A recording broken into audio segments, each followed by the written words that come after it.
ለኢትዮጵያ ፖለቲካ መርገምት ወይስ በረከት? ሰላም ጤና ይስጥልን ውድ የኢትዮ ፎከስ ሚዲያ ተከታታዮች፣ የዕለቱን ዜና ይዘንላችሁ ቀርበናል። ቻናላችንን ላይክ፣ ሼር፣ ሰብስክራይብ በማድረግ ቤተሰብ ይሁኑ። ወደ ዝርዝር ዜናችን እናልፋለን።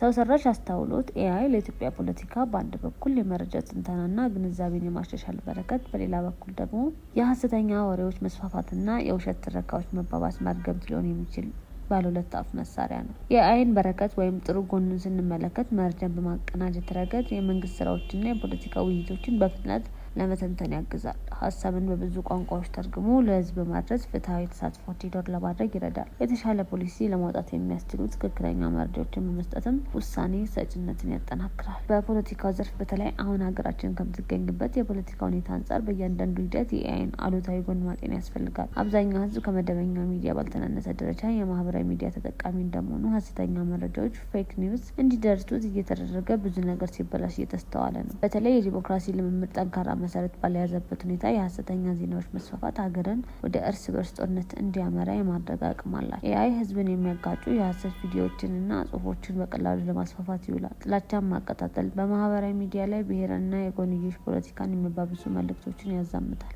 ቁጥጥር በሌለበት የማህበራዊ ሚዲያ ሲስፋፋና የተሳሳተ ትረካ በሰፊው ሲሰራጭ እውነትን ከውሸት ለመለየት ያስቸግራል። ሰው ሰራሽ አስተውሎት ኤአይ በሰው ልጆች የስልጣኔ ታሪክ ጉልህ ከሆኑ ክስተቶች በዋናነት ይጠቀሳል። ዓለማችንን በማይታመን ፍጥነት እየለወጠ ያለውን ሰው ሰራሽ አስተውሎት በአግባቡ መገንዘብ ምርጫ ሳይሆን ግዴታም እየሆነ የመጣ ይመስላል። ስለዚህም ስለ ሰው ሰራሽ አስተውሎት የተዛቡ ምልከታዎች ምንድን ናቸው? በቴክኖሎጂ ውስጥ አፍሪካ ያላት ቦታ ምን ይመስላል? ለወደፊቱ የኤአይ ዓለም እንዴት መዘጋጀት እንችላለን? የሚሉትና ለሌሎች ተያያዥ ጥያቄዎች የተባበሩት መንግስታት ያቋቋመው የሰው ሰራሽ አስተውሎት የዓለም አቀፍ ባለሙያዎች ፓናል አባል የሆኑት ዶክተር ግርማ በሙያዊ ማብራሪያ ሰጥተውበታል። ቢቢሲ እንደዘገበው ዶክተር ግርማው በአርባ ምንጭ ዩኒቨርሲቲ ኤሌክትሪካል ምህንድስና አጥንቷል። በጣሊያን፣ ፖርቹጋል፣ ቤልጅየም፣ ስፔንና እንግሊዝ ሁለተኛና ሶስተኛ ዲግሪውን ተምሯል። ኤአይን በተለያዩ ዘርፎች ላይ ለመጠቀም የሚያስችሉ ምርምሮችን አከናውነዋል። በኦክስፎርድ ዩኒቨርሲቲ ኤአይ ላይ የተመረኮዙ ፕሮጀክቶችን መርቷል። ላለፉት 7 ዓመታት ወደ አፍሪካ ተመልሶ በመጀመሪያ በአይቢኤም የኤአይ ታማኝነት ላይ ሰርቷል። በመቀጠልም በማይክሮሶፍት የአፍሪካን ኤአይ ፎር ጉድ ላብ በማደራጀት እየመራ ይገኛል። እስካሁን ድረስ ስራዎቹ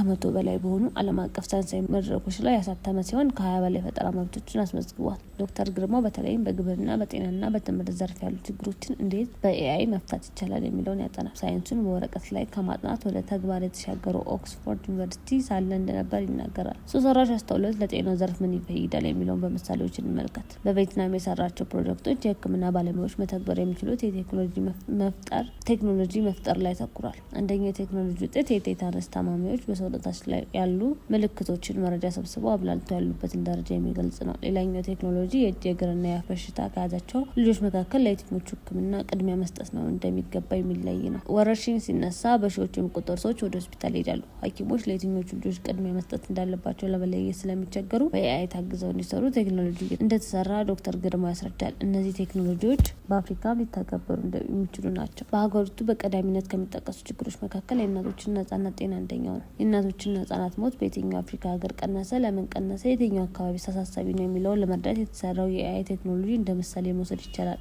ቴክኖሎጂውን በአፍሪካ ቀዳሚ ስለምንላቸው ችግሮች መዋል በጣም አስፈላጊ ነው ሲል ባለሙያ ያስረዳል። ከላይ የተጠቀሱት ምሳሌዎች ሰው ሰራሽ አስተውሎት እንዴት ችግሮችን ለመፍታት መዋል እንደሚችል ያሳያል። በቴክኖሎጂ ውስጥ የአፍሪካ ውክልና ምን ያህል ነው የሚለውን ደግሞ እናንሳ። የተባበሩት መንግስታት ድርጅት ለመጀመሪያ ጊዜ የኤአይ ባለሙያዎች ፓናል ማቋቋሙ ምን ያህል ጉዳዩ እንዳሳሰበው ይጠቁማል። ቴክኖሎጂውን አንዳንዶች ሩቅ አድርገው ቢያስቡትም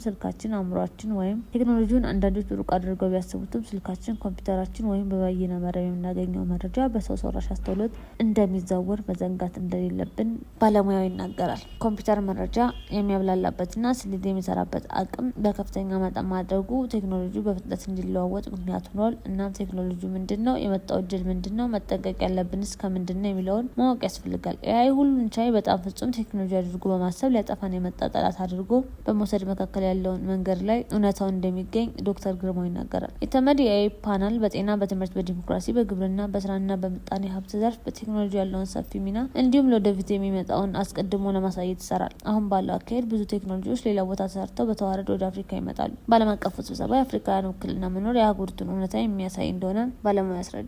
የኛ እውነታ ከሌላው ይለያል። እኔና ሌሎች አፍሪካውያን ባለሙያዎች በዚህ ፓናል ውስጥ መኖራችን የኤአይን አቅጣጫ ለመቀየስ በሚረዱ ንግግሮች ላይ የኛን እውነታ በሀሳብ ላይ በተመረኮዘ ሳይሆን ካለን ልምድና የዕለት ተዕለት ስራችን ተነስተን ለሌሎችም እውነታ እንድናጋር ያደርጋል። ኤአይ ምን መምሰል አለበት በሚለው ውይይት ውስጥ ባለሙያዎቹ የአፍሪካን እውነታ እና አማራጮች በማካተት የእኩልነት ሚና ለመጫወት ጥረት ያደርጋሉ። በቴክኖሎጂ ዘርፍ የአፍሪካ ተሞክሮ የተነፈገውን ጊዜና ቦታ ለማሻሻልም ይፈልጋል። ባለሙያው የሚጠቅሰው አዳፕት አፍሪካ የተባለ ፕሮጀክት የእርሻ መሬትን ማወቅ፣ የሚዘራውን ሰብል መለየት፣ ምን ያህል ምርት እንደሚገኝ መገመት፣ የአየር ንብረት ለውጥን ፈተና አስቀድሞ መገንዘብ፣ ለአርሶ አደሮች ድጋፍ መስጠት፣ የምርት መጠን እንዲሁም የገበያ ሁኔታን መተንበይ ያካትታል። ባለሙያ እንደሚለው በአሁኑ ወቅት በኬንያ ያለው ድርቅ በበቆሎ ምርት ላይ እያሳደረ ያለውን ተጽዕኖ እየገመገሙ ነው። ይህም የሀገሪቱ የምግብ ዋስትና ሁኔታ ቀድሞ ለመርዳትና ተገቢ የሆኑ ጣልቃ ገብነት እርምጃዎችን በወቅቱ ለመውሰድ እጅግ ወሳኝ ነው ይላል። አዳፕት አፍሪካ ፕሮጀክት የበርካታ የመንግስት ተቋማት፣ የአካባቢ፣ የክልልና የዓለም አቀፍ ድርጅቶች የጋራ ትብብር ውጤት ሲሆን የተባበሩት መንግስታት ተቋማትን፣ ትርፍ አልባ ድርጅቶችን፣ ጀማሪ የቴክኖሎጂ ኩባንያዎችና ዩኒቨርሲቲዎችን በአንድ ላይ ያሰባስባል። ይህም ሰው ሰራሽ አስተውሎት በኢትዮጵያና በተቀረው አፍሪካ እንዴት ሊተገበር እንደሚችል ለእኛ ማሳያ ይሆናል። የዕለቱ ዜና ይህን ይመስል ነበር። በሰላም ዋሉ።